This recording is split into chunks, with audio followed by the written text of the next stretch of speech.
these missions can be highly successful for ESA and for the member states that decides to implement them. And does it also grow the pool of astronauts in a unique way? What are you finding as the pool is growing? Well, the pool is growing a little bit, of course. The project astronauts, after their mission, they go back to their normal job. But of course, they remain astronauts. They remain advocacies for space, for education, for STEM. This is also a big part of this mission, inspiration. That we want to bring. If we want to fight climate change, for example, in the future, we need more and more engineers, we need more scientists, and this is needed for our society. So inspiration is also a very important part of this mission. So tell us a little bit about Sławomir. Why was he chosen? Why was he chosen for this mission? What do you think he's going to bring to the table during the mission and after? Well, Sławomir, in the first place, of course, is an excellent scientist. He has worked a lot in CERN as an engineer and a scientist, so he brings that aspect, of course, with him. He has a great personality. If you see pictures of Sławomir, he's always smiling, so that is also something that he can bring to a crew, but also to the European Astronaut Corps. And then again, in Poland, he's really a hero, he's really a star. And that's really great for the young kids that can look up to him and that can also invest their careers in science and in technology. So you think it's going to make a huge impact in Poland.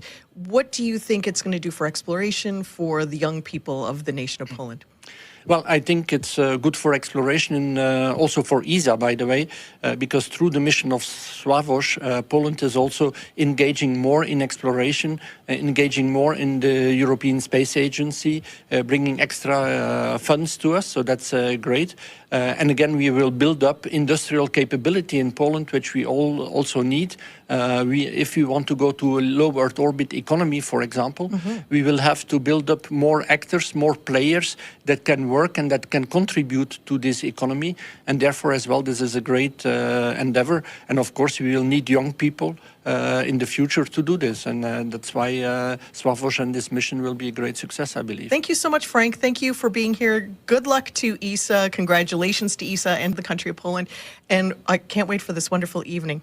Thank you so much for being here. Thank you very much for having me. Well, let's move on to our next crew member.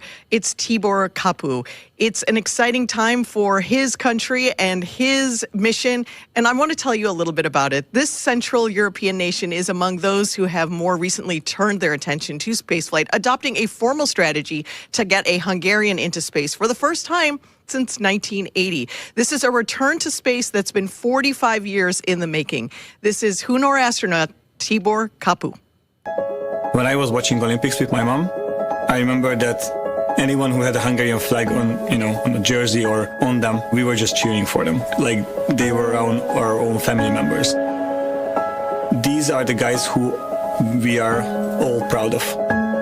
Spaceflight, in my eyes, is something similar. Tibor, what I really admire about Tibor, he's an engineer also, but he has the enthusiasm that bonds our crew together. He is life. I describe him like that. He walks into a place, he walks into a room, and everything livens up. He's funny. He's the person that brings lightness to the team. He's an engineer like myself, so we have this in common, this connection. In addition to engineering skills, Tibor is a huge space buff. And if you are not motivated about spaceflight before you meet him, you will be a fan afterwards. It is actually coming from childhood. I remember, assembling so many sets of Legos. I did, Star Wars. I did all kinds of planes. I was looking for my place for a really long time. But for a long time, actually, I didn't even know what to do. I remember this really cool moment with my dad. He explained to me what does a mechanical engineer do, and that's when we discussed that, okay, I will be a mechanical engineer. It was great, I loved it, but I knew that I could do much more. I knew that I'm destined to achieve greater things. I was a rocket enthusiast for such a long time, but I didn't have a chance to work in that field. The selection process for Hunor, it was announced in 2021. I was extremely enthusiastic. It wasn't a question if I'm taking that opportunity or not. We did 14 months of rigorous selection process, physical and psychological and cognitive stuff. The whole thing took like 2.5 years. It's much harder than I thought, actually. May 26th was the anniversary of Astronaut Farkas flying to space. He was the first Hungarian astronaut. On that day and that night, I was selected. And I was actually quite proud of myself that I could prove to myself that I am capable of focusing for months and years in order to stand here. So people have been calling me their sons since the selection, especially in my hometown. I feel their love, I feel their energy, I feel that they are proud of me. I want to be special for my country. And if it will spark or ignite anything in them, then I think we are doing our job quite well. My name is Tibor Kapu, and I'm mission specialist for AX4.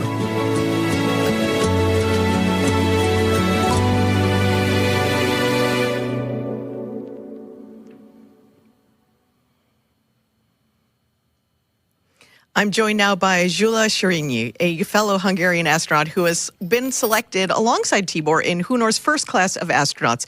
Thank you so much for being here, Jula. You and Tibor were selected around the same time. Tell us what that moment was like. Thank you. It's a great honor to be here. Well, it's a really interesting story because we had a really long selection process, and after the selection, we had 14 months of basic training in Hungary. And even in these 14 months, we've been to the US and we've met Axiom people. We've been to Axiom, and they also were part of our selection. And after that, our selection happened from the four of us, two of us were selected to do the mission-specific training we are here right now and doing right now, preparing for this mission actually. So this was an amazing journey for us. So the Hunor program only kicked off in 2021. That's a really fast trip to this moment that we're at now. Tell us what that was like. Do you think that this is right on track? Are you excited for the progress that you're seeing? Well, we had to do it really fast because we were not planning for Axiom 4 specifically. We were planning to do a mission. And but Axiom 4 happened, and so we had to jump on it. And it was really, really intense for us. But the basic training were finished, and we could continue our training. But we didn't have a lot of time between selection and the Axiom 4 training. We had around just 1 month of period when we were selected and waiting for a mission. And what stands out to you from that training, from the AX4 training? What stands out? Something that was really bonding, something that surprised you?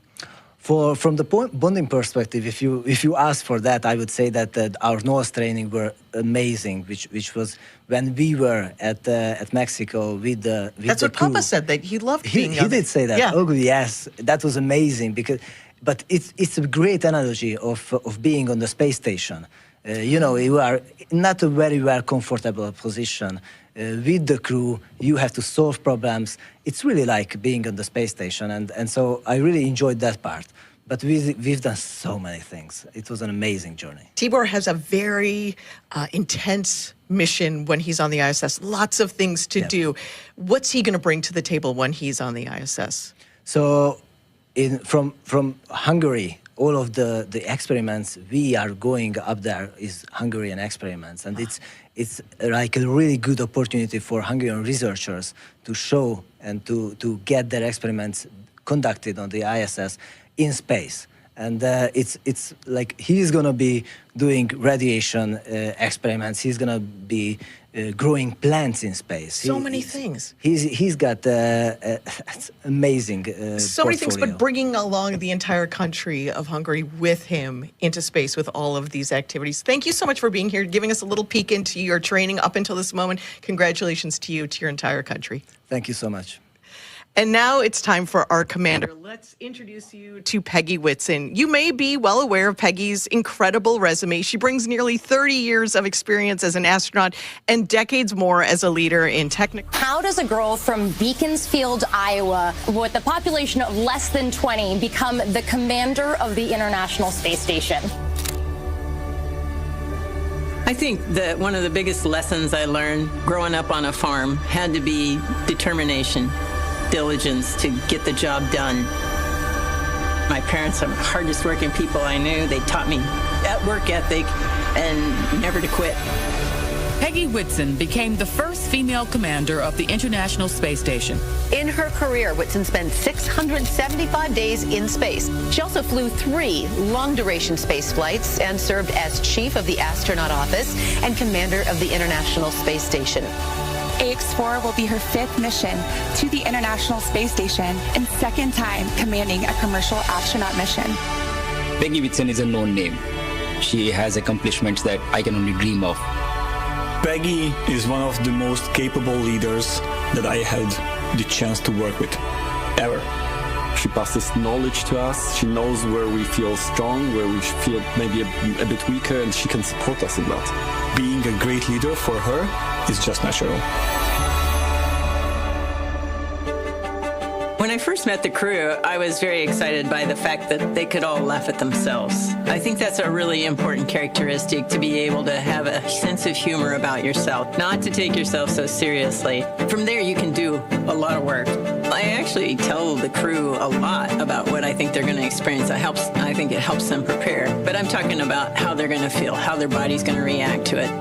Everybody's going to be souped up to do, 150% of the work. And so I want them to have an accurate sense of what they're going into as they adapt to being in space.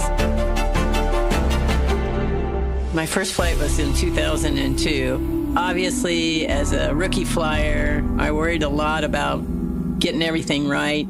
I didn't want to be the one that made mistakes.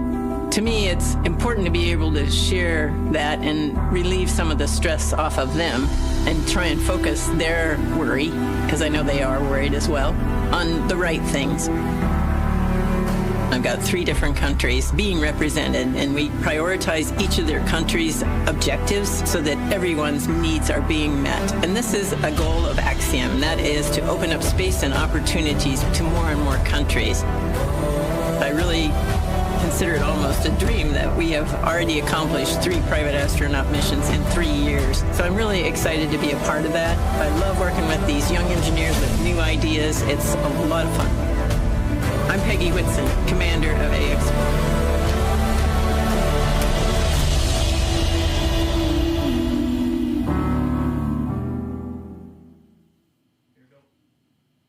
I'm joined now by Axiom Space's Chief Strategy Officer, Matt Enler. Matt, thanks for being here. Where else would you be, though? No, thanks for having me. This is a fantastic day. Going to be a fantastic launch tonight. So let's talk about Peggy Whitson. Tough question. Can you describe her in 4 words? Sure, you hit me with a hard question right off the bat.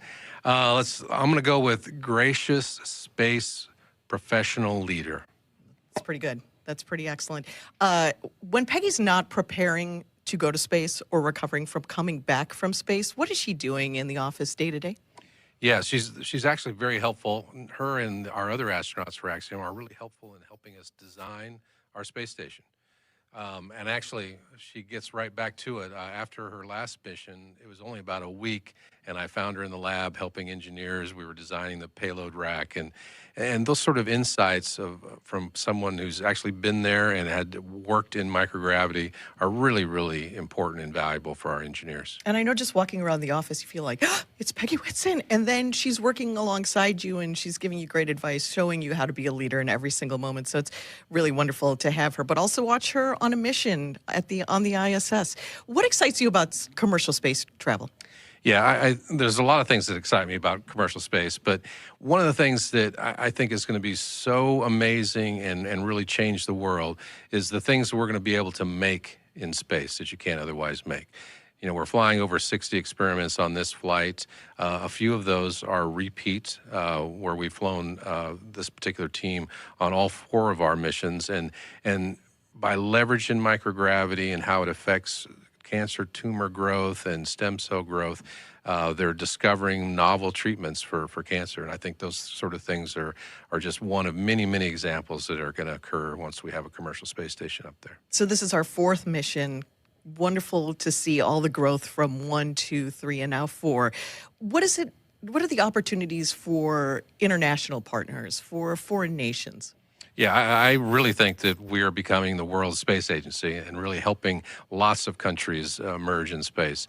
This particular mission is a great example where all 3 of these countries have flown one astronaut before, but it was all 40 years ago. So almost 2 generations for these countries. And so it's very, very impactful and very, very humbling to be able to help these countries. You know, one of the things that I Googled this morning was there are 350 million children in India under age 15. So there's more children in India under age 15 than there are people in the United States. Wow. I hope all 350 million of those watch the launch and are inspired by it and want to get into space and exploration and engineering and math. I know that there are watch parties happening right now all around the world, so those children hear you and they will be inspired by this mission. I'm so excited to see what comes out of it and what happens in the future. Awesome, me too. Thanks, Matt. Thanks for being here, and we'll see you back in Houston in a couple of days. All right, thank you. Well, this has been an exciting time to learn about all of our crew members. We're going to send it back to Ronnie at Hawthorne. Thanks so much, Sonia. Now we get to talk about one of my favorite parts of human spaceflight, which is the ZeroG Indicator. To prepare for the mission, the crew trained at the National Outdoor Leadership School, or NOLS, which takes the crew on a wilderness expedition to help build camaraderie, navigate unpredictable circumstances, and operate in a remote environment. Every crew develops a unique bond in the midst of shared challenges, and as they discovered at NOLS, this one is no different. And as you heard from Papa and Jula, NOLS stood out amongst all of their training. They faced days of harsh winds and challenging weather conditions that limited the range of their expedition at NOLS. But afterwards, their instructor commented how extraordinarily this crew collectively exuded a sense of joy throughout. In spite of whatever came at them, they still maintained this attitude, overcoming each challenge with a smile and a willingness to lift each other up. So to celebrate their unique bond, the crew chose a baby swan as their ZeroG indicator, which they've named Joy.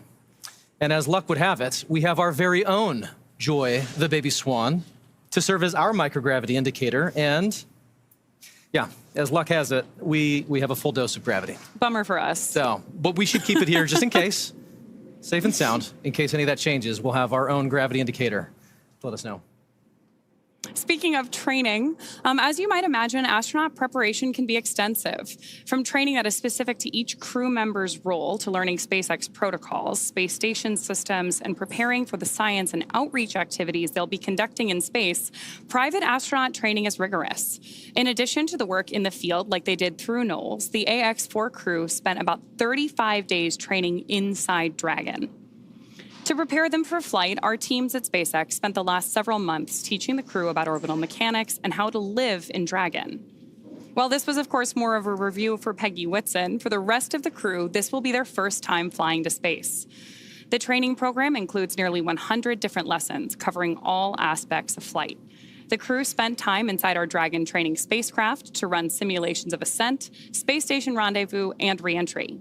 They also spent time at the launch pad in our suit-up room and working through emergency procedures that would be necessary in the unlikely event of a pad abort. And in addition to the critical training from SpaceX associated with those dynamic phases of ascent and return, Axiom Space facilitated a host of training efforts over the last 10 months to ensure the Axiom 4 crew and all those who support them are ready for their mission on station. Kicking off efforts at Axiom Space headquarters in August of 2024, this crew immediately began to familiarize themselves with the range of teams and systems and operations they would need to become proficient with in order to succeed. So from selecting the food they would eat and learning how to prepare it with the food warming and hydration systems on orbit, to understanding the tools and systems available to them throughout the station, learning every seemingly small detail is critical to ensure mission success. While in Building 9 at Johnson Space Center, the crews learned and rehearsed routine operations, medical procedures, emergency situations, and media outreach engagements. All of these lessons built up to full-scale simulations that were run in coordination with ground teams at Johnson and around the world. And as the name of the International Space Station suggests, specific modules are owned and operated by different nations. The crew traveled to Japan to learn the systems of the Japanese experiment module, also known as Kibo. With hands-on training that culminated in a round of testing, the crew became certified to use Kibo for their flight. The crew then traveled to Germany to earn their certification for the systems in the European module, known as Columbus. As an ESA project astronaut, Sławomir had additional trainings at the European Astronaut Center. And beyond the specific requirements of each space station module, the crew participated in a range of efforts that would not only bond them into a crew, but also ensure they were physically and mentally prepared for any scenario surrounding their spaceflight. This included, as we've mentioned, a week of training with the National Outdoor Leadership School, where the crew faced a week of kayaking against heavy winds, but it also featured a day in an altitude chamber to experience how their bodies react to different oxygen levels, and even a round in helicopter underwater escape training, among many others. And all of that is necessary to set the stage for the work they will be doing on the International Space Station. We are now at T-minus 1 hour, 7 minutes, and 50 seconds from liftoff of the Axiom 4 mission. As the countdown continues, let's take a closer look at the vehicles that will be taking the AX-4 crew to the International Space Station today. At the very top is our Dragon spacecraft. This is where the crew is currently sitting and will spend their 28-hour flight to the orbiting lab. With the capacity to carry up to 7 passengers, Dragon has proven to be quite a versatile spacecraft. SpaceX status update.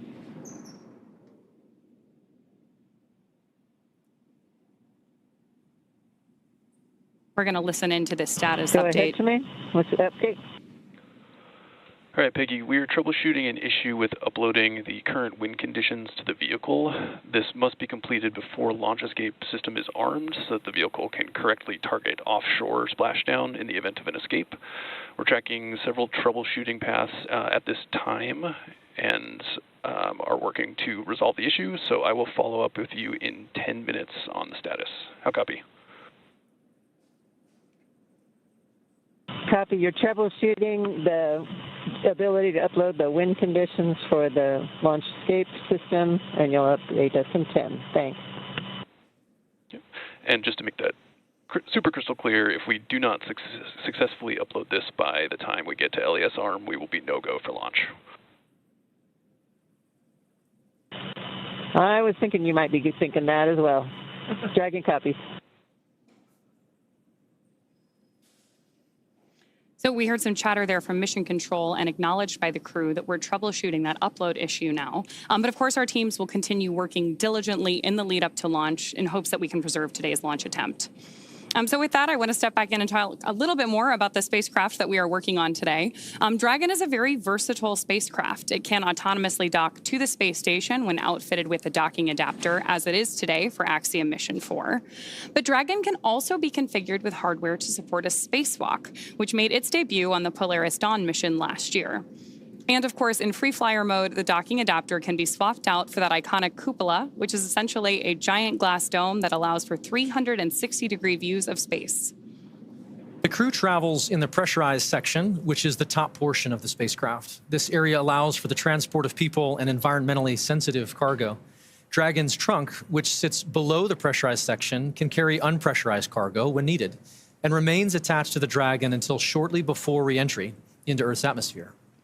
Dragon has played a significant role in advancing our future in space by safely transporting crew and cargo to and from the space station. There are currently 4 Dragon spacecraft supporting human spaceflight missions that have docked to the station: Endeavour, Resilience, Endurance, and Freedom. And this mission will be adding 1 new Dragon to that list, whose name will be revealed later today by our commander, Peggy Whitson.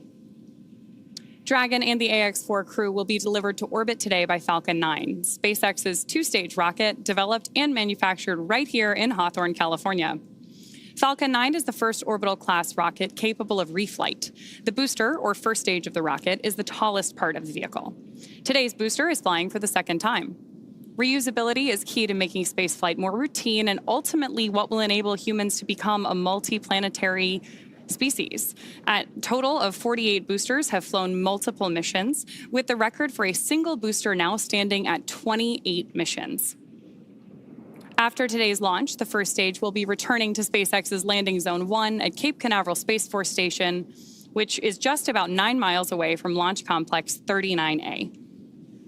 Above the first stage and below Dragon is Falcon 9's 2nd stage, which will secure Dragon's entry into low Earth orbit before separating, leaving Dragon to continue its journey to the space station. Beautiful wide shot of Falcon 9 on your screen there. We've got the crew access arms still in place leading up to the Dragon spacecraft. And Falcon 9 right there in the middle is SpaceX's workhorse vehicle, having completed 492 missions since its first flight in 2010, more than any other rocket flying today. And through missions like today's, Dragon is helping lay the groundwork for deep space exploration, rapidly expanding our knowledge of how humans will adapt, live, and work in space. It's hard to believe that it's been 5 years since Dragon radically changed how humanity gets to space. After the space shuttle program ended in 2011, NASA astronauts primarily used the Russian Soyuz spacecraft to travel to and from the International Space Station. From 2011 to 2020, the Soyuz was the only human-capable launch vehicle available. In December 2010, Dragon became the first commercially built and operated spacecraft to be recovered successfully from orbit. This mission, known as COTS-1, was the first demonstration flight for NASA's Commercial Orbital Transportation Services, or COTS program. The purpose of COTS was to develop and demonstrate commercial sources for cargo resupply of the ISS. Fun fact, the Dragon that flew on that historic mission is currently hanging behind us in front of SpaceX Mission Control in Hawthorne. Just 10 years later, in May 2020, Demo 2 launched astronauts from U.S. soil for the first time in nearly a decade. Demo 2 was Dragon's first human spaceflight mission. The spacecraft, named Endeavour, carried NASA astronauts Doug Hurley and Bob Behnken to the International Space Station in the first orbital human spaceflight launched from the United States since that final space shuttle mission in 2011, and it was the first ever operated by a commercial provider. Alongside the NASA missions, Dragon has also flown several private missions to orbit. In September 2021, on the Inspiration 4 mission, Dragon became the first private spacecraft to take an all-civilian crew to orbit. The following year, Dragon flew Axiom Mission 1, the first all-private astronaut mission to the ISS in collaboration with Axiom Space. The first of now 4 flights together with Axiom Space to take commercial crews from around the world to the International Space Station. Then in September of 2024, the Polaris Dawn mission delivered the first commercial spacewalk. And most recently in March, Dragon supported the From 2 and NASA Crew 10 missions. From that first crew mission in May 2020 all the way through today, Dragon has supported 17 human spaceflight missions and flown 66 crew members representing 17 countries. Overall, Dragon has flown 52 missions, carrying over 300,000 pounds of cargo to space. In the history of human spaceflight, fewer than 700 people have ever been to orbit. At SpaceX, we want to help create a future where not just hundreds of people, but thousands and ultimately millions of people can travel off Earth to live and work in space and on other planets. Each of those missions you just mentioned represent truly significant firsts that have helped shape this generation of human spaceflight. And at Axiom Space, we've had the opportunity to provide foundational firsts as well. Working with SpaceX and NASA on all 3 of our orbital spaceflight missions to date, to fully appreciate the progress being made together, it's worth noting that our 3 flights have helped provide greater access and set new precedents worldwide for private astronaut missions aboard the International Space Station, all within the last 4 years. And I'd love to take a quick look back at just a few of these with you now. On April 8th, 2022, just over 3 years ago, Axiom Mission 1 launched aboard Dragon Endeavour on a mission that would span 17 days on orbit, with 15 days of those on board the International Space Station. Led by Commander Michael Lopez Alegria, the crew facilitated 26 research payloads and participated in over 30 STEAM events. Beyond the onboard science efforts, this mission was a pivotal moment for the community at large, serving as a proof of concept for how private operations could be conducted on the orbiting lab in conjunction with the expedition crews living aboard the International Space Station. This was the next step in human spaceflight collaboration. So this was followed up a little over a year later by Axiom Mission 2, which launched aboard Dragon Freedom. For awareness, we're cycling the orbit tank isolation valves to equalize low flow pressure. Dragon copy.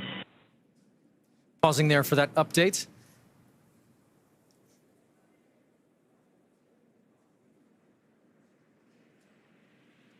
And I believe that may be all for that. I'll pick up where we were. So Commander Peggy Whitson led American John Schaffner and 2 Saudi Arabian national astronauts, Ali Al-Qarni and Rayana Barnawi, on a 10-day mission outside our atmosphere with over 8 days aboard the orbiting laboratory. And over the course of their 126 orbits, they conducted 26 research efforts and participated in 20 STEAM events. This became the first private mission with government-sponsored astronauts. And last year, in January of 2024, we conducted Axiom Mission 3, which saw Commander Michael Lopez Alegria once again lead a crew to the station. This was our longest flight to date at over 21 days, covering 346 orbits. The crew spent over 18 days on station and worked with 54 payloads, conducted 28 STEAM engagements. Flying once again on Dragon Freedom, this was the first all-European astronaut mission to the International Space Station. And here we are today. With Axiom Mission 4, we add a projected 14 more days of operational flight heritage and make possible an additional 60 research payloads. Each of these flights builds on the one that came before it, certainly, but it also is meant to open up access to low Earth orbit just a little bit more, providing opportunities for more nations and organizations than ever before to participate in human spaceflight. It's the fact that now 11 nations have been represented across our flights that speaks to the success of missions like these. We visited with the crew of AX4 to get their thoughts on what our collective future in space looks like.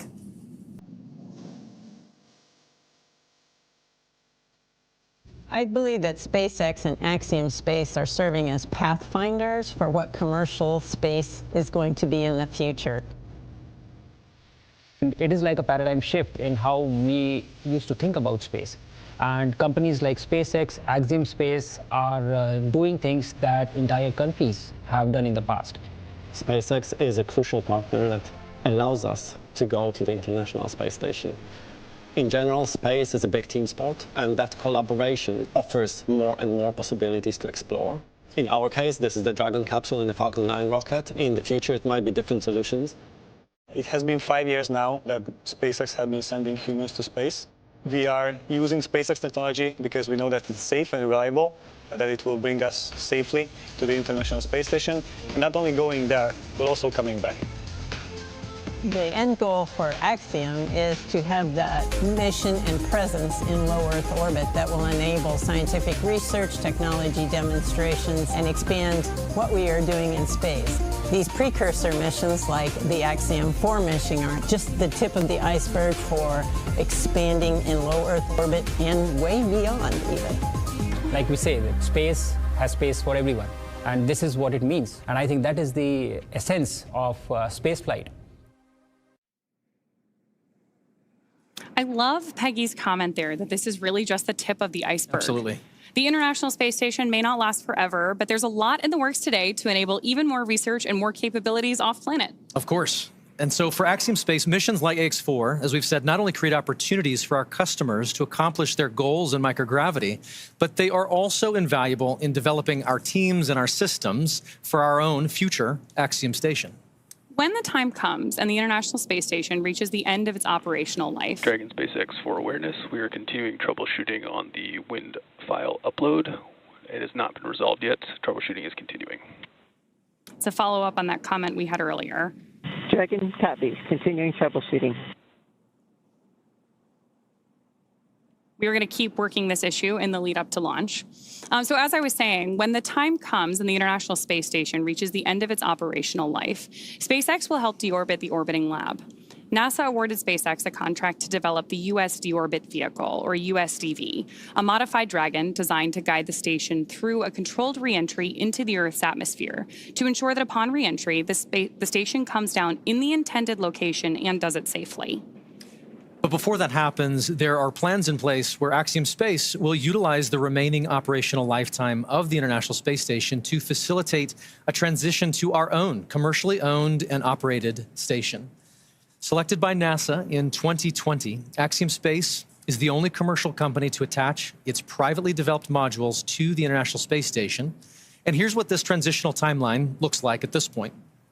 Our first step will be to attach a module to the station that we call the Payload Power Thermal Module, or PPTM. This module is designed to receive any critical hardware, payloads, or tools from the ISS that the international community may want to continue to utilize.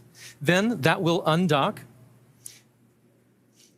detaching from the space station, and rendezvous with our second module, known as Habitat Module 1. Together, these two modules can support 4 crew members and enable a host of manufacturing and research efforts in microgravity.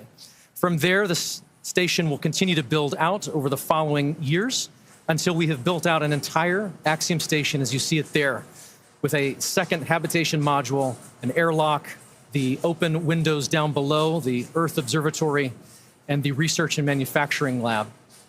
All of this, once fully assembled, allows Axiom Station to enable customers to forge their own future in low Earth orbit. Speaking of our future in low Earth orbit, let's get a status update from John I about today's mission. Well, Ronnie, we're just inside T-minus 53 minutes. We're continuing to count down. Obviously, the thing we're waiting to hear from over the countdown net is the troubleshooting going on with the wind upload of data to the Dragon spacecraft. We heard just a couple of minutes ago, they're still working on it. We have to have that on board before we get to essentially crew access armor tracked and then launch escape system armed. So we're going to continue to monitor that as we get a little bit closer. Now on the Falcon 9, good news, the chief engineer pulled the team. They don't see any issues right now. They'll be doing their final pull at T-minus 45 minutes or so to go into propellant load. Now, we talked about Dragon. They're working no other issues other than getting the wind file uploaded. The good news, weather, the weather officer T-minus 1 hour said phenomenal. So we'll take that all night long. And then finally, around the launch pad, flight danger, hazard areas are clear, both around both pad 39A as well as tonight landing zone 1, because the first stage is coming back about 9 miles south of the launch site. So currently everything continuing to look good except for that one issue we're working on Dragon. We'll keep listening in, we'll bring an update, we'll keep our fingers crossed, but we're coming up on T-minus 51 minutes. Everything continuing to count down, hopefully to an on-time launch just less than an hour from now.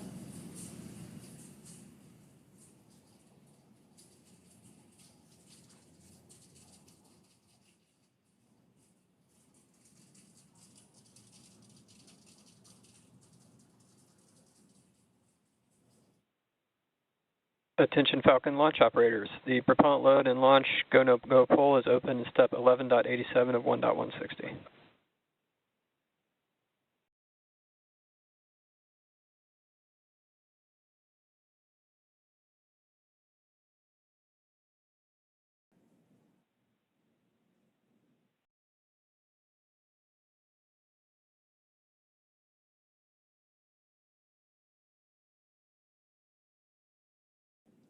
And at just under an hour to go until launch, we want to welcome in all of those tuning in by way of NASA's live stream that have just joined our launch coverage of Axiom Mission 4. We're joined now by Sandra Jones with NASA Communications from Mission Control at the Johnson Space Center in Houston, Texas. Thank you for joining, Sandra. Hey, thanks, Paul. Here in the International Space Station Flight Control Room, the team is prepared and ready to support today's launch. This attempt comes after NASA and Roscosmos discussed recent repair work in the transfer tunnel at the aftmost segment of the Orbital Labs Zvezda service module. And now we are all looking forward to the Axiom 4 crew being on board Space Station soon. We'll provide a full Space Station status update in a few minutes, but know we need to bring everyone up to speed on today's activities and the launch status. So for now, back to you, Ronnie. Thanks, Sandra. We'll hear more from Mission Control in just a few minutes, but we do want to take a moment first to introduce everyone to the crew of AX4. Aside from Axiom Space Commander Peggy Whitson, each crew member represents a return to human spaceflight for their nation after more than 40 years. And starting with our commander, today's mission is led by Peggy Whitson of the United States. There is simply not enough time to cover her entire resume, but to give you just a few highlights, Peggy has earned degrees in biology, chemistry, and biochemistry. She was the first female commander of the International Space Station. She has spent over 675 total days in space, during which she logged 60 hours across 10 spacewalks. She's also a two-time commander for Axiom Space, having previously served aboard AX-2, and she was just inducted as a member of the 2025 Astronaut Hall of Fame. So congratulations and well-deserved, Peggy. Next is mission pilot Shubhanshu Shukla of India, whose call sign as a test pilot is Shooks. Representing the Indian Space Research Organization, or ISRO, Shooks is also an astronaut designate of India's inaugural human spaceflight effort, Gangayaan, featuring an Indian-built rocket and spacecraft. He was commissioned into the Indian Air Force Fighter Wing in 2006 and achieved the rank of Group Captain in 2024. He has over 2,000 hours of flight experience aboard a variety of aircraft. And our third crew member is Mission Specialist Sławomir Uznański-Wiśniewski of Poland. He is representing the European Space Agency as a project astronaut, coming from the reserve class of 2022, much like Marcus Want, who served as a mission specialist on AX-3. A scientist by trade, Sławomir has earned his Master of Science with honors from Łódź University of Technology in 2008. He holds a second Master of Science and a graduate engineering diploma as well. He also spent 2 years as the engineer in charge of the world-famous Large Hadron Collider in Switzerland, beginning in 2018. And rounding out this crew is mission specialist Tibor Kapu of Hungary, who represents the Hungarian to Orbit Astronaut Program, or HUNOR. He graduated from the Budapest University of Technology and Economics, earning a degree in mechanical engineering, followed by a master's degree specializing in polymer technology. In 2023, Tibor emerged as one of 4 Hungarians selected from a pool of 247 candidates for the HUNOR astronaut program. And together, they are the crew of AX-4, Axiom Space's 4th private astronaut mission to the International Space Station. Today's flight represents the return to spaceflight for 3 nations, but it also highlights the growing opportunities for nations and entities around the world to conduct meaningful work in low Earth orbit. And right now, as you see there, Peggy, Shooks, Sławomir, and Tibor sit inside Dragon. There are colleagues and students and space enthusiasts the world over gathering to cheer them on here at the start of their mission. And so we'd love to share just a few live streams that we're getting from launch parties in India and Poland. And here we are. First is a wonderful shot of a school in India. These are the students and teachers at the Naberam Hansre English School in Jamshedpur, India, gathering together to watch Shubhanshu lift off. How exciting. Now we have great views from Poland. Crowds are beginning to gather here, including children from Polish schools, to witness Sławomir's launch on the planetarium's dome. The event was organized by the Ministry of Economic Development and Technology, the Polish Space Agency, and the European Space Agency. I love seeing these views from around the world. It's truly incredible. The joy, the excitement around the world. You have a go for Section 5, and when ready, report go for launch. For awareness, we are still troubleshooting the wind upload file. I will have a few more words for you after you confirm your go for launch. Wilco, inward, Section 5.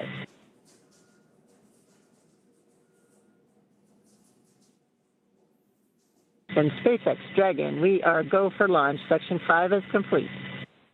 Copy, Section 5 complete. All right, for awareness on timeline, we have to have the launch escape system armed by T-minus 37 minutes. So we are going to take this as far as we can. What I'll need from you guys is a very fast turn on the commanding for launch escape arm, provided we get to that point. How copy? Copy. Understand LES has to be armed by no later than T-minus 37 minutes, and we will be prepared. Copy that.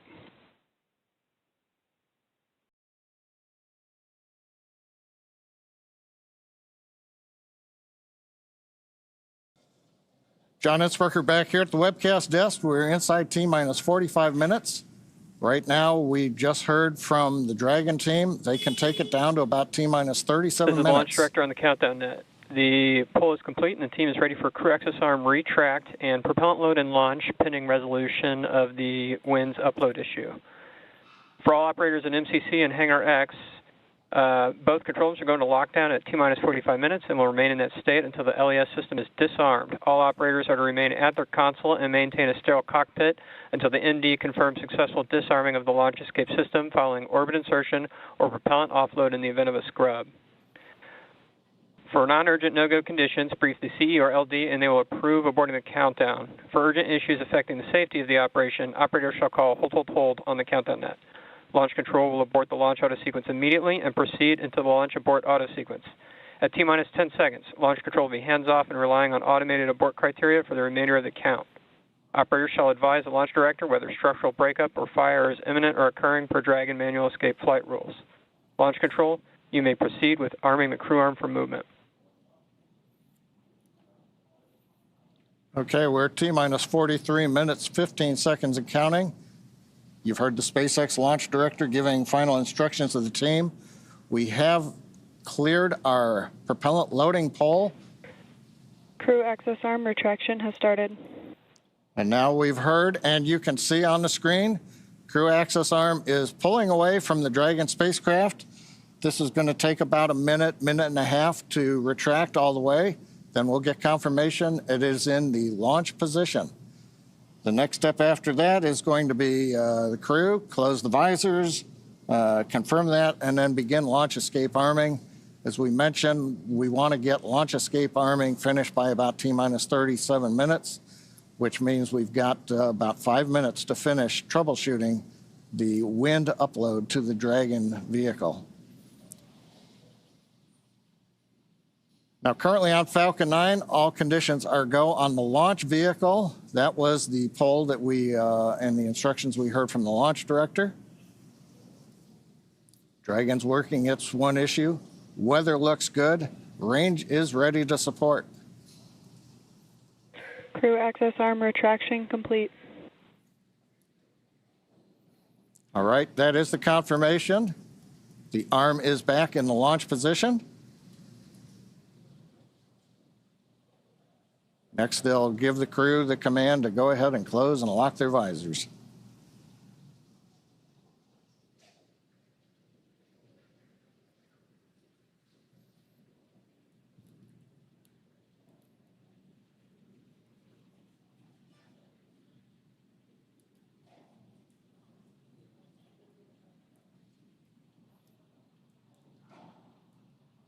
Now, I think right now we're probably waiting just a little bit longer. We want to give the Dragon team as much time as they can have before we move into the sequence where we then have the crew arm the launch escape system. Now, if we do get through this and we solve the upload issue, at T-minus 35 minutes, we will begin propellant load. Once we do that, then there's no chance to hold the clock. We would have to complete the countdown and launch on time, or as we have mentioned during the webcast, we do have another opportunity tomorrow about 24 hours from now. We're inside 41 minutes, continuing to troubleshoot the problem.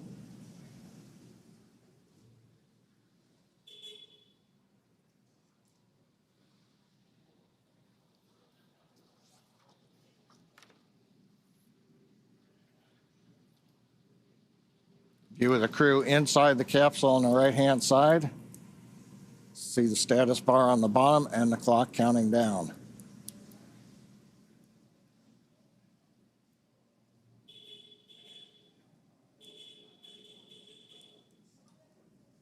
Now, if we get the go, we'll hear then the commands to begin the launch escape system arming. The crew will confirm about a minute later that they're armed. And that'd complete the major events before propellant load would begin at T-minus 35 minutes.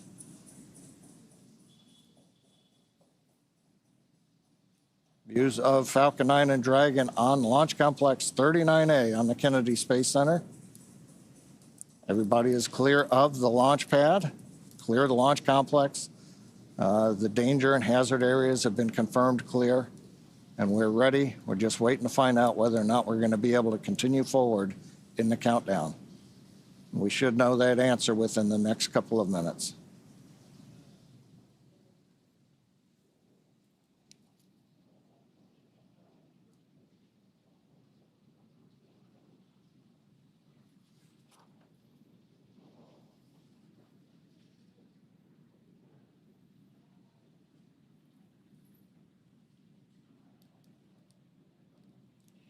Now, if need be, if we do have to hold the countdown, that would be a scrub for the night. Right now, as we talked about earlier, the space station orbit is passing over Kennedy Space Center, getting everything aligned. SpaceX wind upload is complete. You are go for Section 6, close visors and arm launch escape system. Visors are closed and arming launch escape system now. All right.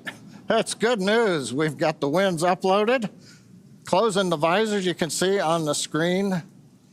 We're also going to begin escape system arming. It's going to take about 50 seconds once they get into it. We will then get confirmation that the launch escape system is armed. And from there, we will move into propellant loading coming up in 3 minutes at T-minus 35. So we passed a major milestone, everything looking good. And it's kind of quiet here right now. Everybody's kind of tense. We're waiting to see how it go, Paul. But with that, it looks like we're doing good in the timeline. We have taken a sigh of relief. Smiles are returning. But with that.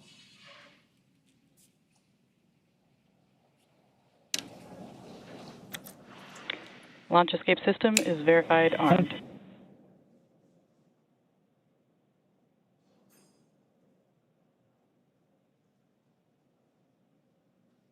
Very good. With all of those call-outs and the progress now being made again towards launch, let us tell you more about their destination, the International Space Station.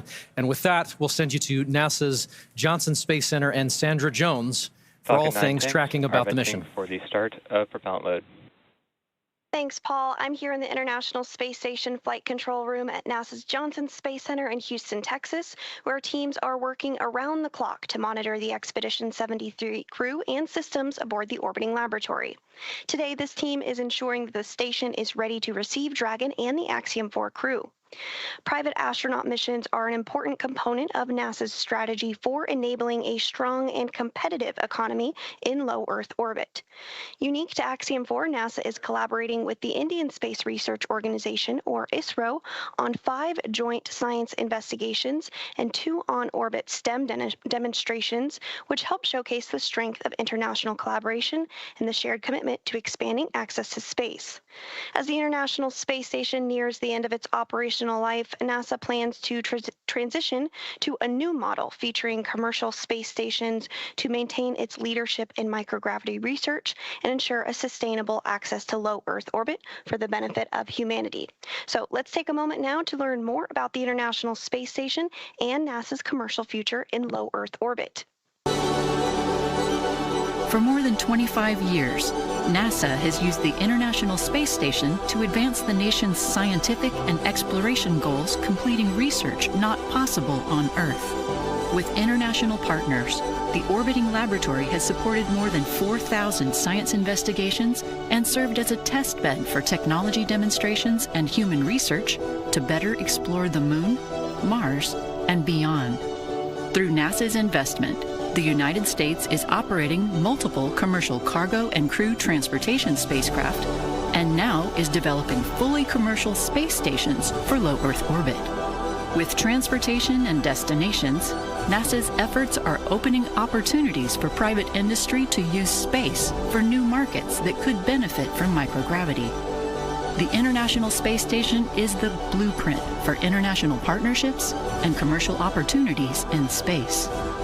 As NASA looks to buy services from private industry, the agency looks to the future, exploring the secrets of the universe for the benefit of all.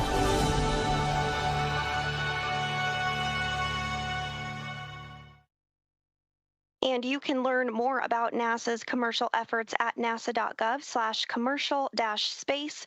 From Mission Control Houston, we are standing by and ready to support tonight's launch. So for now, we'll send it back out to Ronnie, and Paul in Hawthorne. Thanks, Sandra.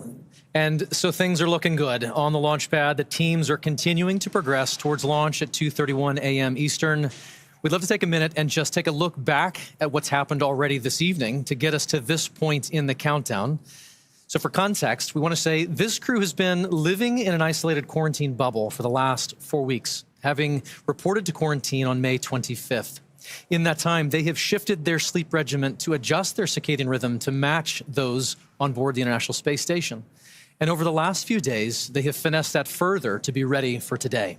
In fact, their wake-up call was set to 6:30 p.m. earlier yesterday, I should say, depending on where you are. But then about 4.5 hours prior to the scheduled launch time, the Axiom Space ground operations team drove the X-4 crew to Kennedy Space Center, where they shared a brief moment with loved ones before officially being handed over to SpaceX for today's launch.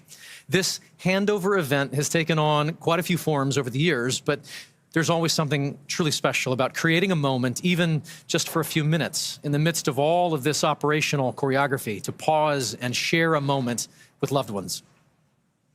And there you see the team did just that in front of the VAB before getting into the Teslas and riding out to the Falcon support building to be ready for launch today.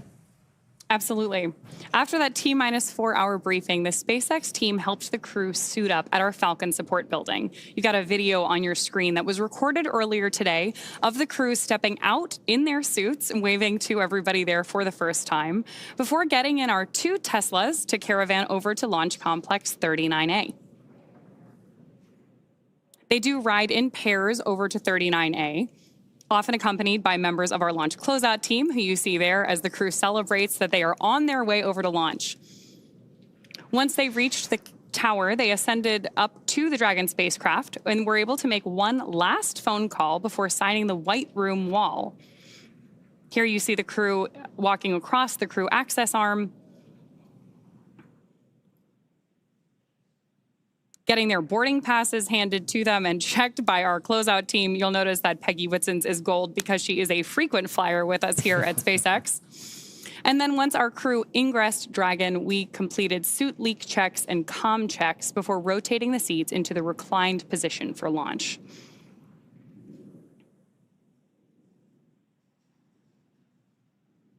Love these videos of them up in the White Room there. You can see those signatures on the wall behind them, hugging the closeout team before ingressing the capsule. Then from there, that is the same team that closes the hatch and seals everything in the preparation for launch. Right now, we are still waiting on those final weather checks coming up, but prop load has begun. So all of that brought us through the confirmations we've been listening to, the check-ins, confirming that the crew arm is stowed, and of course, as we were listening so intently for earlier today, that our launch escape system is armed. With that, we are just over 31 minutes away from today's liftoff. Incredible. That White Room is got a lot of history in it already. And lots more to come, which is really exciting. Yes, we are just adding another chapter to this storied location. That 39A has got so much history already. So, of course, everything about today is really timelined down to the minute. As we were talking about earlier today, the crew wake up all the way through launch. We have this kind of precise choreography that is key to our launch site execution. Each of the calls we're hearing, the visual cues that we're seeing, and that we're acknowledging to you who are joining us from around the world, serve as critical synchronization. Stage 1, cryohelium loading. There's confirmation there that we're loading the cryohelium on board stage 1 of Falcon 9. And each of these milestones are critical synchronization points for both the ground and crew teams. As they say, slow is smooth and smooth is fast.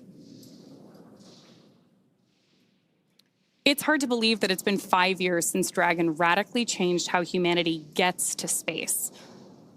After the Space Shuttle program ended in 2011, NASA astronauts primarily used the Russian Soyuz spacecraft for travel to the International Space Station. Until 2020, Dragon was the Russian Soyuz spacecraft was the only human-capable launch vehicle available. Meanwhile, SpaceX's Dragon was being developed, and then in 2010, it became the first commercial spacecraft to be recovered from orbit. In fact, just for fun, because it's cool to know, the Dragon that flew on that first commercial mission is actually the one hanging behind us here in front of Mission Control in Hawthorne. Since then, Dragon has supported 17 human spaceflight missions and flown 66 crew members representing 17 countries. Overall, Dragon has flown 52 missions, carrying over 1,000 experiments and over 300,000 pounds of cargo to space. And each of those missions represents a host of firsts that have helped shape this generation of spaceflight. To fully appreciate the progress being made together with SpaceX and NASA, it's worth noting that Axiom Space's 3 missions to date have helped provide greater access for nations and researchers, setting new precedents for private astronaut efforts aboard the International Space Station. And AX-4 adds to that growing flight heritage.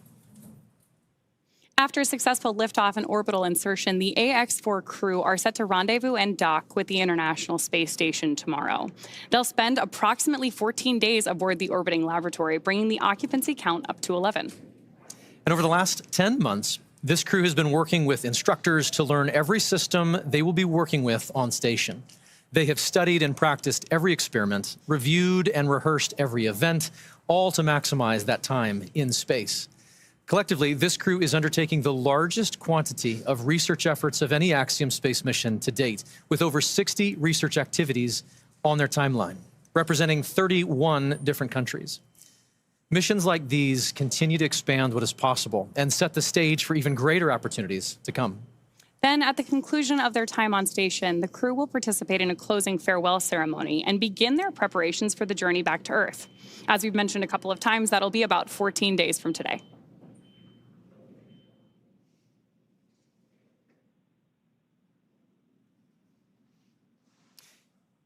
Each mission to the International Space Station is rooted in singular unifying purpose, to explore and learn together as a team. And that is one of the things that I absolutely love about human spaceflight. The International Space Station is a symbol of what can be realized from international cooperation and collaboration. And so while this particular mission may represent the goals of 4 specific nations, today they are launching as one crew, one team. And in that spirit, this crew created a mark to represent their shared effort together. The AX-4 mission patch is something that Peggy, Shukes, Swavesh, and Tibor will wear proudly for the rest of their lives. But so will thousands of people who've worked tirelessly to contribute to this mission. The mission patch for Axiom 4 was created, as you mentioned, by the crew, not just to mark their space flight, but to symbolize the idea that space is for everyone. Anchored by the centrality of the Earth and flanked by a diverse set of national flags, there are several intended meanings woven into this design. For instance, the 7 stars represent the 7 continents and point to global inclusivity. The 4 white lines ascending from the Earth to the International Space Station symbolize the physical journey of this mission, and together appear to make panes of a spacecraft window, much like the view the astronauts will have from Earth orbit. And the overall gem shape of the patch is a reminder of the precious responsibility we all have to our planet, to cherish and to protect our homeworld. And in addition to the mission patch, another favorite tradition of human spaceflight is the ZeroG Indicator. To celebrate their unique bond, the AX-4 crew chose a baby swan as the ZeroG Indicator, which they've named Joy. And today, we have the opportunity to have our very own Joy joining us to help us keep an eye on the gravity levels here in Hawthorne. And so far, pretty stable. Yeah, all systems nominal, I would say. Very, very nominal. Yes. So as we await our T-0 in a little bit more than 25 minutes, our ground operations teams are doing a final series of systems checks to make sure both Dragon and Falcon 9 are ready for launch. Let's take a look at what the ascent portion of our mission today will look like. Start of Stage 2 cryohelium loading. Brief announcement on Stage 2 loading. Once we hit T0, we're going to watch Falcon 9 and Dragon lift off from historic launch pad 39A and make their ascent. At about 43 seconds into flight, Falcon 9's engines will throttle down to help pass through the period of maximum dynamic pressure on the rocket, or what we typically refer to as max Q. Now, it's worth noting that shortly after we hit max Q, the vehicle will go supersonic, faster than the speed of sound. Once we're through that period of maximum dynamic pressure, we throttle up our Merlin engines again. From there, at about 2.5 minutes into flight, we have a series of 3 events that happen in rapid succession. The first is main engine cutoff, also called MECO. This is where all 9 Merlin engines shut off in preparation for stage separation. Stage sep is when the first stage detaches from the second stage, with the first stage making its way back to Earth for landing as the second stage continues on its journey with the third event. Now, SES-1, or second stage engine start number 1, that's where the Merlin vacuum engine lights up and propels the second stage along with our AX-4 crew and Dragon into orbit. Now, as Stage 2 heads into the targeted drop-off orbit, Stage 1 will execute 3 burns in order to make its way back to Earth. The first is the boost back burn, where 3 of the Merlin 1D engines reignite and then shut down. That heads the first stage back to Cape Canaveral. The second burn, or the entry burn, helps to slow the first stage down in preparation for entry back into the Earth's atmosphere. About 70 seconds before Dragon reaches orbit, Falcon 9 will land back on Earth. The landing burn will bring the vehicle's speed down rapidly in order to land back on land near the launch site, shortly before 8 minutes into our mission. And then a little less than a minute after that, at T plus 8 minutes, 48 seconds, the second stage will cut off its one Merlin engine that was ignited right after stage separation. That concludes a burn that lasts just over 6 minutes to get into orbit, but we'll wait to hear confirmation of insertion into a good orbit. Then Dragon and the second stage begin preparations to separate Dragon. About 51 seconds after we get into orbit, we should have a great view of Dragon with the 4-person crew drifting away in Dragon, moving away from the second stage. Once Dragon's a short distance away, it'll begin checkout of the Draco maneuvering thrusters. That'll make sure Dragon continues to increase separation distance from the second stage. The nose cone deploy sequence will initiate just before T plus 12 minutes and finish around T plus 15 minutes, exposing Dragon's docking mechanism in advance of arrival at the International Space Station. Speaking of which, we should hand it back now to Sandra Jones at NASA's Mission Control Center in Houston, Texas, for a quick update. Sandra? Thanks, Ronnie. The space station team here in Houston is focused on the critical systems of the International Space Station, all continuing to function as expected ahead of launch. Everything is looking good, and the station will be ready to receive Dragon and the Axiom 4 crew on Thursday. After Dragon is fully docked to the orbiting laboratory, the team here in Houston will assist the Axiom Space and Space Station astronauts with leak checks as they work to open hatches on both Dragon and inside the station's pressurized mating adapter. We expect hatch opening to take place approximately 2 hours after docking. Once the Axiom 4 crew arrives at the International Space Station, they will be greeted by the Expedition 73 crew, which includes NASA astronauts Nicole Ayers, Anne McClain, and Johnny Kim, as well as JAXA, or Japan Aerospace Exploration Agency astronaut Takoya Onishi, and Roscosmos cosmonauts Kirill Peskov, Sergei Ryzhikov, and Alexei Zubritsky. Flight Director Heidi Brewer is on console right now, leading the flight controllers for launch this evening. And with Mission Control in Houston go for launch, for now, we'll send it back over to Sonia at Kennedy.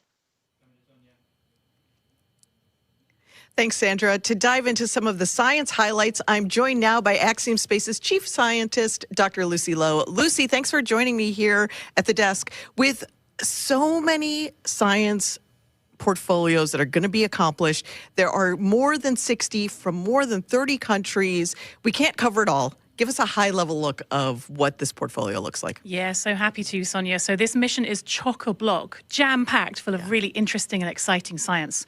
We have everything from human research, understanding how the human body reacts to space. We have some really fun life sciences experiments looking at growing plants and all kinds.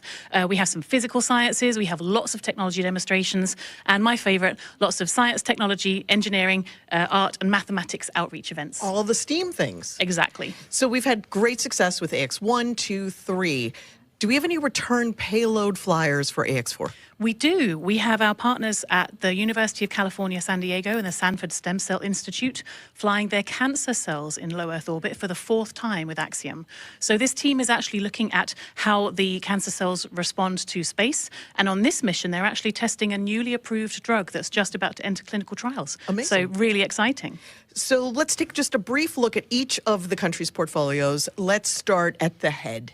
At the top. Okay, off we go. So we're going to bring on our willing participant who is going to model, our lovely assistant who is going to model one of the experiments from this portfolio. So Israel here is wearing a functional near-infrared spectroscopy cap, which has optodes in the top, which can actually look at how blood is moving around, which is a correlate for neural activity. So it's a way to actually monitor brain activity in space.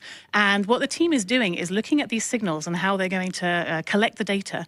And they're actually creating what they're calling a brain-computer brain-computer interface or a brain-machine interface, which could be really interesting and useful not only for future exploration missions, but also for applications back here on Earth. So, for example, for rehabilitation after neurological disorders. And which country's portfolio is this from? This is from ESA and the Polish Space Agency. Amazing. So what is ISRO doing? What's their portfolio so look like? ISRO has a very, very busy portfolio. So Shooks is going to be doing lots and lots of research throughout the mission. So their team is going to be looking at cyanobacteria and microalgae, and they're going to be looking at how these could be used for food or for fuel or for potentially even life support systems on orbit in future. The team is also looking at muscle cells. They're seeing how muscle cells respond to access to microgravity. So when the human goes into space and there are changes, physiological changes that happen very quickly that can impact the muscle cells. And so the team is going to be looking at some of these changes to muscle cells in space and then applying that understanding not only to developing countermeasures for future crew, but also to take that learning and then understand more about diseases that might affect muscle wasting back here on Earth. I wish that this was on so we could see if anything was lighting up with Israel. Thank you so much for helping with this. I'm going to turn this way and I'm going to get the Dyros B project. Israel, thanks for joining us here, showing off the headset there. This is fascinating. While I manipulate this, like they're going to do in space, which basically makes me an astronaut, I'm going to also hum Bach. You should do. So this is a project from Hunor, flying this research. And this is actually looking at fluid dynamics in space. So we've put this tape on for artistic purposes. Tibor will not have this disco tape on orbit.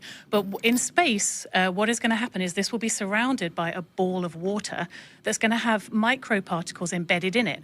And as a video is recording and he's turning the handle... To music. To music, exactly. The tempo at which he's turning the handle is going to increase, not too much, as he's listening to Bach. So he's going to know exactly how fast to turn the handle.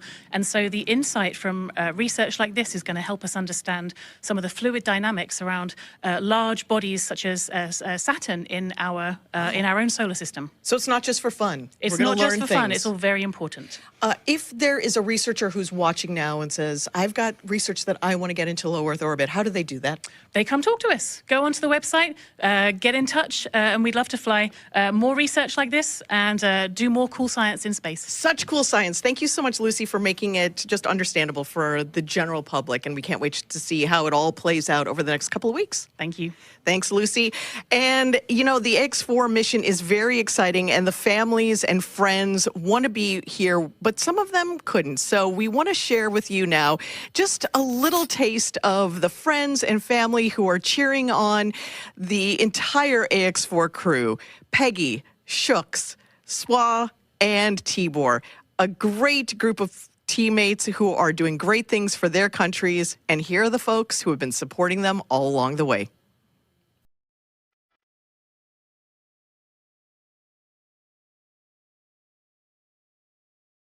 On behalf of the Axiom Mission Operations team, we're wishing you a safe, productive, and fun mission. Go AX4.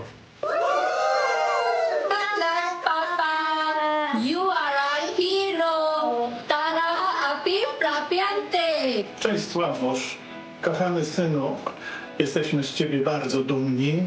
Kisfiam, büszkék vagyunk rád. Várunk vissza. Nagyon szeretünk. Hi, Shooks. We're super excited about your visit to space. Come back triumphant. We'll all be cheering for you the whole while that you're there.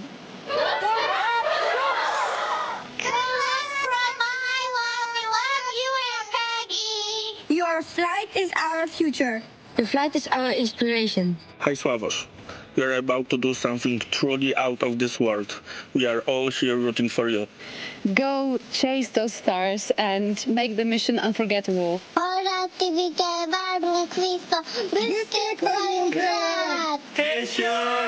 Wishing you all the strength, courage, and wonder as you embark on this extraordinary mission beyond our world. Szia, Tibike! Sok sikert kívánunk a küldetésedhez, várunk haza! Nyugi nem lesz semmi zűr, irány az űr! Hi, Soros. We are so proud of you. Seeing you make your dreams come true is just amazing. Enjoy the adventure. Earth is waiting for you. Going is go! Going is go! Hi, Shooks. Wishing you a safe and inspiring journey beyond the stars. You make us proud. The sky is no longer the limit. We are incredibly proud of you. Go to space. Have fun. Make history. Come back safely. We are waiting for you. Hey, Shooks, you're going to be doing just great in space. Rock on, man. Rock on. Axiom 4!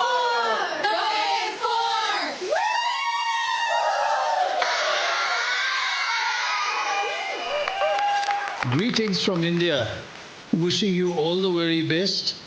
To the crew, Godspeed, and spend as much time as possible to look out of the window. Have a fun time, guys.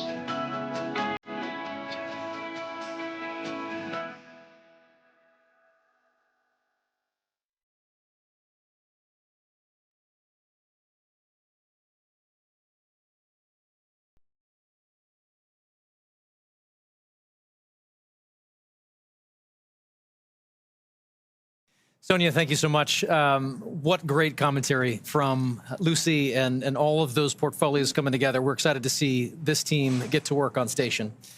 And as we know, spaceflight has a rich history of traditions. We've spoken of about a few, from the ZeroG Indicator to others. We started this next tradition for AX2, and we're excited to continue that today. It's a special thing to be named as a commander to anything, but being the commander of a 4-person crew that has completed months of training and is about to defy gravity and set sail for the International Space Station, it's truly out of this world. Peggy has some thoughts she wanted to share here in this moment, just a few short minutes from launch, and here's Peggy.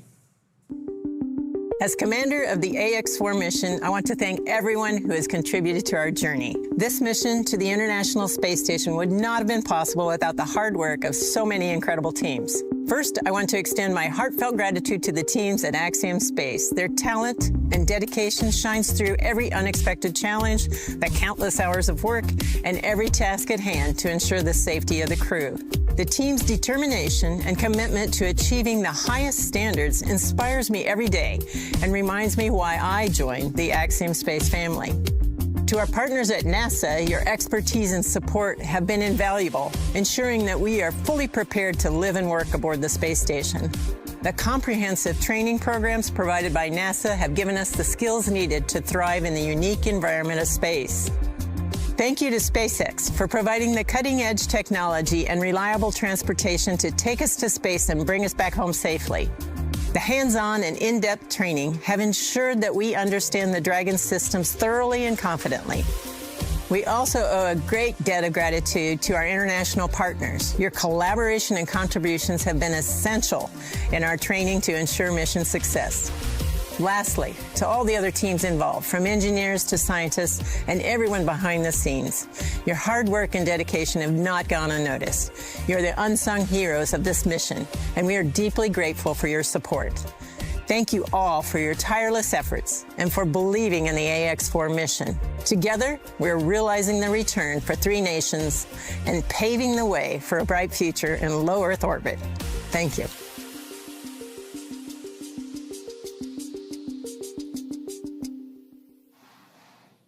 Awesome words from our commander there. And of course, with that, we are just under T-minus 11 minutes until our liftoff at 2:31 a.m. Eastern today from Launch Complex 39A at Kennedy Space Center.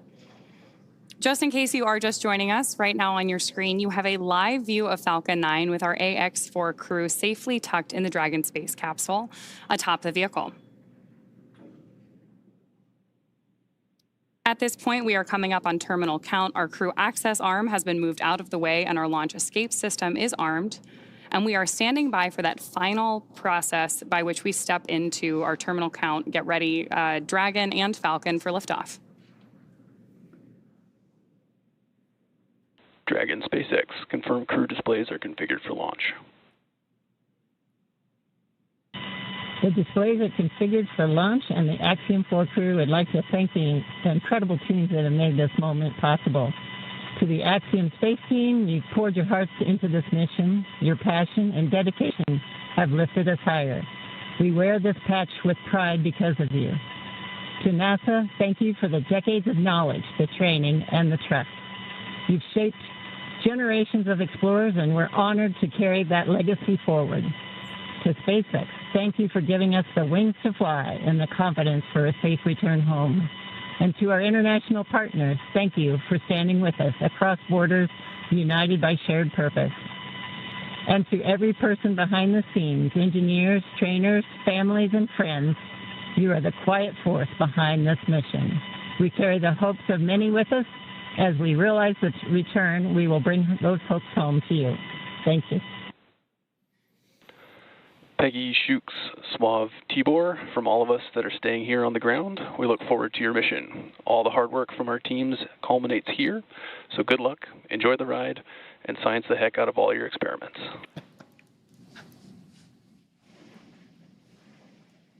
Wilco. And a Wilco from Peggy Whitson.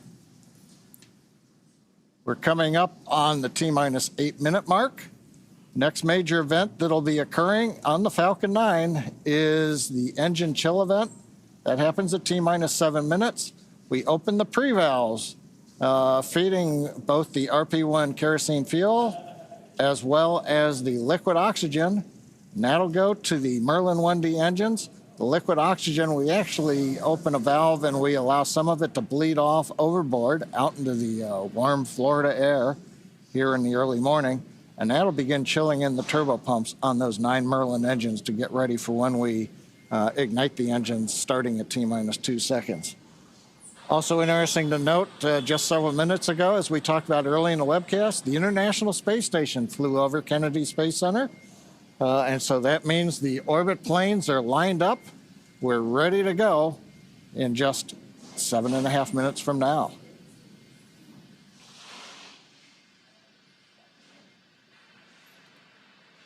Now, while we're getting ready to open the pre-valves, which is one of those what we might call significant events in the life of the Falcon 9 as we count down, we'll also be chilling in the upper stage engine. We'll hear that call out also in flight when we do some additional chill in at about 1 minute and 52 seconds.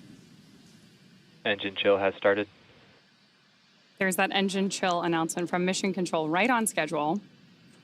So now we just got about 50 seconds left as we continue to load RP1 onto the first stage. Falcon 9 is powered by liquid oxygen and RP1, which stands for Rocket Propellant 1, which is a highly refined type of kerosene. By the time we reach liftoff, Falcon 9 will have approximately 1 million pounds of fuel on board and will be burning 700 gallons of fuel per second at liftoff. Stage 1, RP1 load complete. There's confirmation there from Mission Control that we have RP1 load complete, and you're seeing great reactions from the AX4 crew there on the right-hand side of your screen with each one of these call-outs. You can tell that they are just as excited as we are to get them on their way to space. And a lot of time rehearsing, and now we're down to the last 6 minutes. We're also seeing some of the moist air as it condenses around the cold tanks. You can see that just at the top, Dragon above the second stage. Next major event coming up, Dragon is going to configure for terminal count, and they'll move on to internal power. Those are the batteries. We do have solar arrays, and you can see them right now as some of the mist clears. You can see the black portions of Dragon. So we've got solar arrays on part of the Dragon trunk, and then we also have batteries inboard.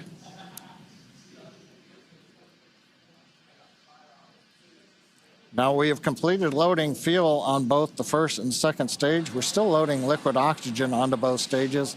That'll wrap up at the T-minus 3 minute mark and the T-minus 2 minute mark. But right now we're waiting to hear the final updates to the crew. Falcon 9 propellant tanks are pressurizing for strong back retract.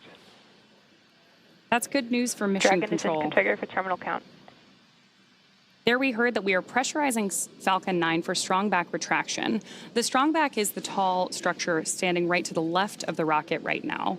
And we pressurize Falcon 9 so that we can begin to retract that support structure away from the vehicle ahead of liftoff. Great view there of Dragon sitting Strong back retract has started. on top of Falcon 9. And we'll look for those clamp arms around the base of Dragon, just beneath those solar panels John was just talking about, to begin opening up so the strong back can pull away.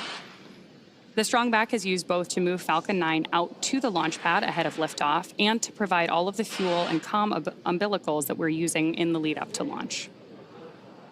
There are those clamp arms opening up. And then we'll see the strong back pull just about 2 degrees away from Falcon 9 in the final lead up to launch. Then at liftoff, it'll move to a full 45 degrees away from the rocket.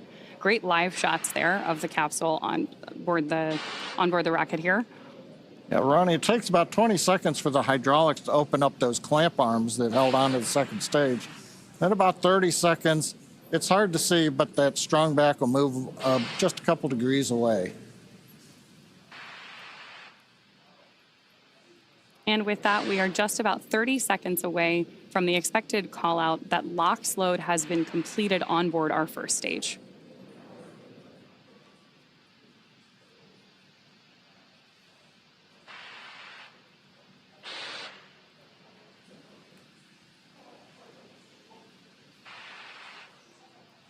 As we mentioned earlier, that mist forming around the outside of Falcon 9 is totally normal. That's just some of that. Stage 1, LOX load complete. Some of that liquid oxygen that has now been fully loaded on board to stage 1, venting out into the warm Florida air and condensing into clouds. So we continue to check off events here in the last minutes of the countdown. Dragon is in terminal count and is on internal power. And the confirmation a minute ago, we started the move into transition. And there on the left side of the screen and the right, you can see some of the watch parties, Paul. Yeah. Absolutely. On our left side of the screen, you can see the school in India. And then the right side of the screen is the planetarium in Poland with students and fans of this crew cheering on what's about to be a momentous moment. Good in the planetarium, keeping it dark in there for them. Okay, we're waiting to hear the confirmation that second stage LOX load is complete. That should be coming up momentarily. Stage 2, LOX load complete. There's that confirmation from Mission Control right on schedule. So the next major visual milestone we're likely to have from the outside of the spacecraft is going to be venting. Dragon is in auto idle. Confirmation there from Mission Control that we are in auto idle on board Dragon in that final minute and a half before launch. Now, we are expecting gas closeouts to be followed by some loud venting, and we're likely to see a larger cloud of liquid oxygen. Gas closeout has started. Expect loud venting. There's instructions to the crew, also right on schedule. And a great nighttime shot of Dragon sitting there at historic Launch Complex 39A with the AX-4 crew safely tucked inside with just over a minute to go until liftoff.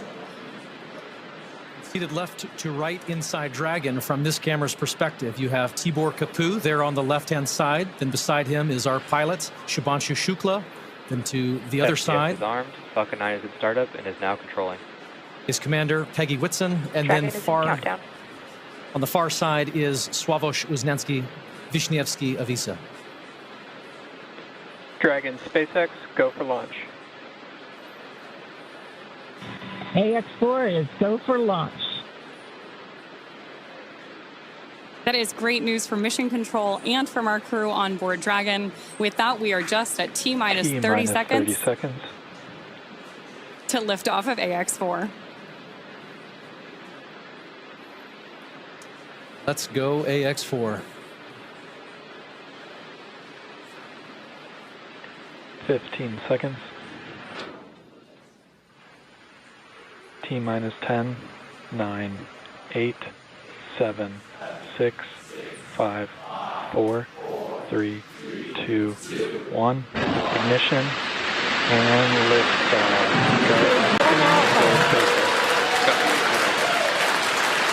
For three nations, a new chapter in space takes flight.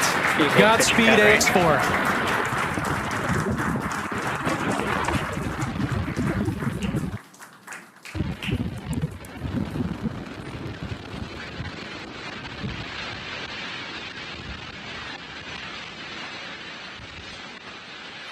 T plus 30 seconds into flight with the Axiom 4 crew on board Dragon, headed to the International Space Station. Waiting to hear callouts from the Falcon 9 engineering team. Power and telemetry nominal. Stage 1 throttle. We're throttling down the 9 Merlin engines. We're into the throttle bucket, preparing for max Q. Max Q.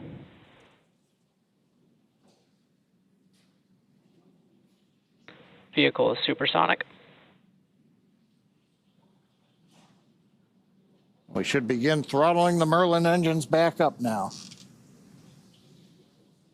Stage 1 throttle up.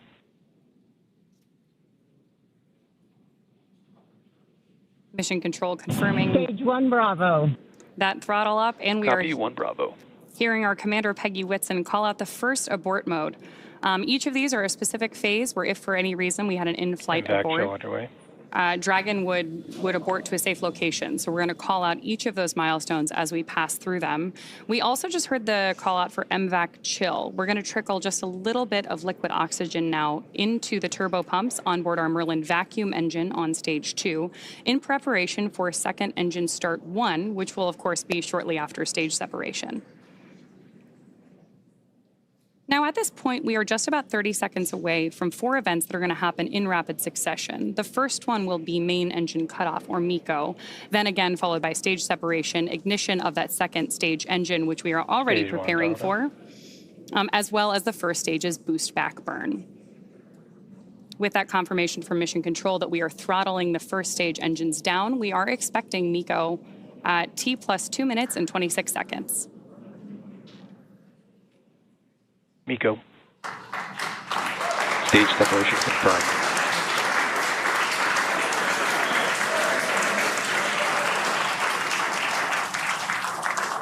Stage 1 boost back startup. Back ignition. There we had confirmation of all 4 of those events. Incredible views on our screen here too as that boost back, as that first stage boosts its way back to Earth. Stage 2 Alpha. And confirmation Copy, from our 2 Alpha. commander that we have entered the 2 Alpha abort mode. Of course, we're getting lots of cheers from behind us here at Mission Control here in Hawthorne, California as well. And at this point, our AX4 crew is on their way to space. The view you have on your screen right now is our MVAC engine burning for that second engine first burn. We're expecting that SECO here, second engine cutoff, which will likely be called out over the nets as SECO in just a couple of minutes.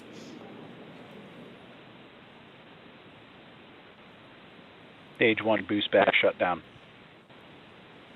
Confirmation that the boost back burn on our first stage booster is now complete, and the booster is heading back toward the Florida coast to attempt a landing at LZ1. At this point, stage 1 is actually still coasting to apogee. We're about to deploy those grid fins so that we can steer the vehicle as it enters the Earth's atmosphere. Dragon, SpaceX, nominal trajectory. And that call out from mission control means Dragon that copies, nominal trajectory. everything is right on track. T plus 4 minutes, everything continuing to go well, and we've got our first view of the crew. They're inside Dragon, second stage continuing to fire. Right now, second stage, just a little bit more than 1 G. There's so much propellant that even with a 220,000-pound thrust engine, it takes a while before the G loads start to build up during the second stage flight. Meanwhile, first stage continuing to coast up to apogee, and that actually now, as you can see on the bottom left of your monitors, we have begun coming back down. It takes a couple minutes to go up, a couple minutes to come back down. That first stage heading back to landing zone 1 at Cape Canaveral. Dragon, SpaceX, nominal trajectory. Words we love to hear. Dragon copies, nominal trajectory. Peggy Whitson echoing back the call up from the ground. Now our next major event coming up will be in about 1 minute and 10 seconds. That's going to be the entry burn. That's where we're going to light a single center engine on the first stage. That's going to slow us down in preparation for entering the Earth's atmosphere again. We'll then have a landing burn about 1 minute later at T plus 7 minutes and 19 seconds.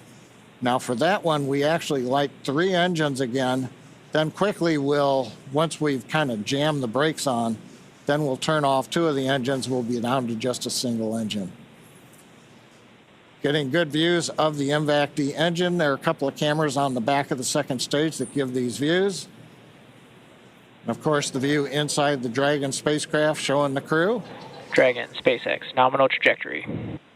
Continuing the call-outs right on time. Dragon copies, nominal trajectory. Now, right now, as Ronnie pointed out, the grid fins have been deployed, but they're not being used. Right before the entry burn, we'll possibly see a little bit of motion if we can pick up the first stage camera. That's just to check out. It's not until we actually get through the entry burn. Stage 1 entry burn startup. That we get back in the atmosphere. And now here is entry burn call out. This is going to be about a 12-second burn. That's going to slow the vehicle down. You can watch that. Stage 1 entry burn shutdown. There you just saw on the left-hand side of your screen that first stage entry burn shutdown. Right now on your screen, we've got great views of our second stage engine, the Merlin vacuum engine, continuing to take our AX-4 crew to orbit. The next milestone for our first stage is going to be the landing burn, where we'll relight just the center engine, as John mentioned. Dragon, SpaceX, nominal trajectory. Again, things we love to hear. Stage 1 FTS. Dragon copies, nominal trajectory. Continuing to get good communication from our crew on board Dragon. Stage 1 transonic. Confirmation that stage 1 is now transonic on its way back to LZ1, which is just about 9 miles away from our liftoff location today. LZ1, of course, is the site of the first successful landing attempt, and hopefully it will be the second time that this particular booster sticks its landing.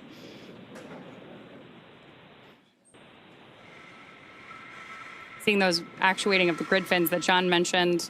Stage 1 landing leg deploy. Stage 2 FTSS saved. Stage 1 landing confirmed. That was a picture-perfect landing. That was great. Absolutely stunning.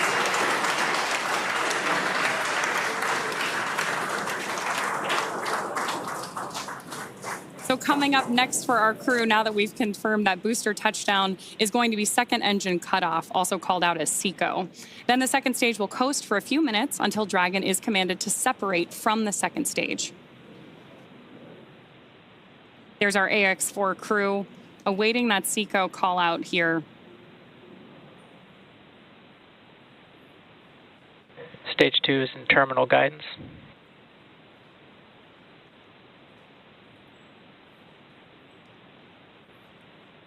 Good continued burn from our second stage engine there. Now at this point, our crew is experiencing about 3 Gs in the lead up to SECO 1, which of course will be their first taste of microgravity. SpaceX Dragon, Shannon. There's confirmation Copy, Shannon. of the Shannon abort mode.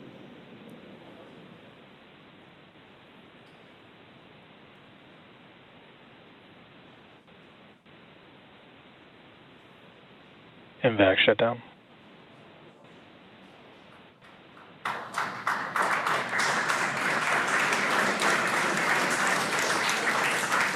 SpaceX Dragon, we have a nominal orbit insertion.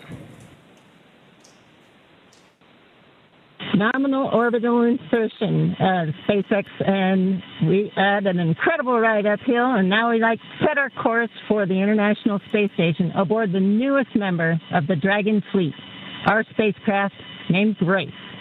Grace is more than a name. It reflects the elegance with which we move through space against the backdrop of Earth. It speaks to the refinement of our mission, the harmony of science and spirit, and the unmerited favor we carry with humility. Grace reminds us that spaceflight is not just a feat of engineering, but an act of goodwill. Benefit of every human, everywhere. Over to you, Ship. Launch escape system disarmed. 10 minutes into flight. Water ride. नमस्कार मेरे प्यारे देशवासियों, water ride 40 साल बाद हम वापस अंतरिक्ष में पहुंच गए हैं और कमाल की राइड थी। इस समय हम 7.5 किलोमीटर प्रति सेकंड की रफ्तार से पृथ्वी के चारों तरफ घूम रहे हैं और मेरे कंधे पे मेरे साथ मेरा तिरंगा है जो मुझे बता रहा है कि नहीं हूँ, मैं आप सबके साथ हूँ। ये मेरी इंटरनेशनल स्पेस स्टेशन तक की जर्नी की शुरुआत नहीं है, ये भारत के ह्यूमन स्पेस प्रोग्राम की शुरुआत है और मैं चाहता हूं कि आप सभी देशवासी इस यात्रा का हिस्सा बने। आपका भी सीना गर्व से चौड़ा होना चाहिए, आप भी उतना ही एक्साइटमेंट दिखाइए। आइए हम सब मिलकर भारत के इस ह्यूमन स्पेस प्रोग्राम की जर्नी की शुरुआत करें। धन्यवाद। जय हिंद, जय Bharat.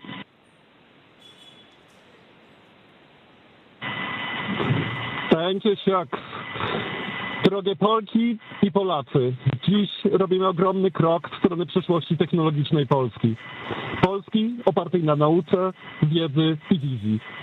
Niech ta misja będzie początkiem epoki, w której nasza odwaga i nieustępliwość kształtują nowoczesną Polskę. Dla nas i dla przyszłych pokoleń. Kosmos zawsze jednoczył ludzi. Zabieram dziś z Ziemi cząstkę każdego z was. Waszej siły, waszej nadziei, waszego zaufania. W kosmosie nie jestem sam. Reprezentuję nas wszystkich. Z całego serca dziękuję wam za zaufanie. Kosmos dla wszystkich. Space for everyone. And with that, over to you, Thibault. Thank you, Sław. 15 millió magyar emelt ma idáig. Támogatásotok olyan, mint a szürke hamu alatt nyugvó parázs. Belül csendben ízik, de ha fát dobnak rá, egyként lángol. Hálás és büszke vagyok, hogy a hazánkat képviseltem. Családomnak és barátaimnak köszönöm, hogy ti vagytok a legerősebb támaszaim. A ti hangotok hangosabb, mint a rakétánk, erőtök nagyobb, mint a gravitáció. A világűr mindenkié, a Föld pedig egyetlen. Mi a bolygónk 4 különböző pontjáról indultunk, de társakként, barátokként érkeztünk ide. A mi születésünk a tiétek is. Köszönöm mindenkinek szerte a világon, akik hozzájárultak ez a gyönyörű naphoz. Egynek minden nehéz, soknak semmi sem lehetetlen. Go X4!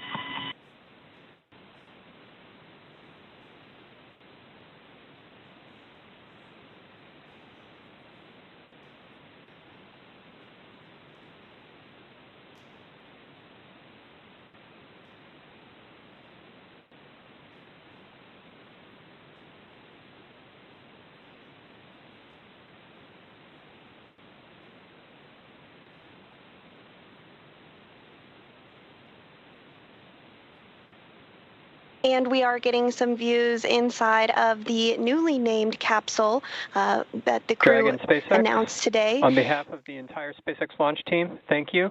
It's been a privilege to work with you so far, and we're excited for you to have a safe flight and a safe return home. Good things come to those who wait. Godspeed to the maiden crew of Grace.